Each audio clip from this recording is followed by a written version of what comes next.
কৃষি ও এসএমই খাতকে গুরুত্ব দেওয়ার পাশাপাশি সর্বোচ্চ সংখ্যক মানুষকে ব্যাংকিং সেবার আওতায় আনতে দেশের প্রত্যন্ত জনপদে শাখা, উপশাখা ও এজেন্ট ব্যাংকিং আউটলেট স্থাপন সহ ডিজিটাল ব্যাংকিং সেবা আরও ব্যাপক ও বিস্তৃত করার উদ্দেশ্য নিয়ে মার্কেন্টাইল ব্যাংক পিএলসি 26তম প্রতিষ্ঠা বার্ষিকী উদযাপন করেছে।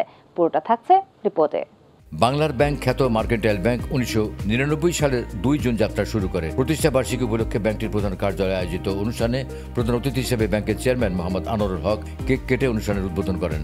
এ সময় উপস্থিত ছিলেন ভাইস চেয়ারম্যান আলহাজ আকরাম হোসেন হুমায়ুন ও মোহাম্মদ আব্দুল হান্নান, নির্বাহী কমিটির চেয়ারম্যান এম.এ. খান বেলাল, ঝুঁকি ব্যবস্থাপনা কমিটির চেয়ারম্যান মোহাম্মদ আব্দুল আওয়াল, পরিচালক বৃন্দ আলহাজ মোশাররফ হোসেন এবং ব্যবস্থাপনা পরিচালক মতিউল হাসান। অনুষ্ঠানে ব্যাংকের চেয়ারম্যান মোহাম্মদ আনোয়ারুল হক ব্যাংকের সামগ্রিক চিত্র তুলে ধরে বলেন, গত 26 বছরের কঠোর পরিশ্রমে মার্কেন্টাইল ব্যাংক একটি টেকসই ও প্রথম সারির ব্যাংক হিসেবে প্রতিষ্ঠিত হয়েছে। তিনি আরো বলেন, এই শুভক্ষণে আমি আপনাদের সকলকে ব্যাংকের 26তম প্রতিষ্ঠা বার্ষিকীতে আন্তরিক শুভেচ্ছা ও অভিনন্দন জানাচ্ছি।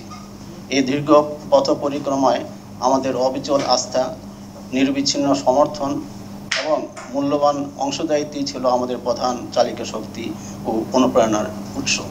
এবং বর্তমান অর্থনৈতিক পরিপ্রেক্ষিতে আমাদের ব্যালেন্স শিটকে আরও শক্তিশালী করার লক্ষ্যে ব্যাংক বিগত বছর 435.22 কোটি টাকার উল্লেখযোগ্য প্রভিশন সংরক্ষণ করেছে, যা আমাদের দীর্ঘমেয়াদী স্থিতিশীলতা ও আর্থিক অবস্থানকে আরও সুদৃঢ় করবে।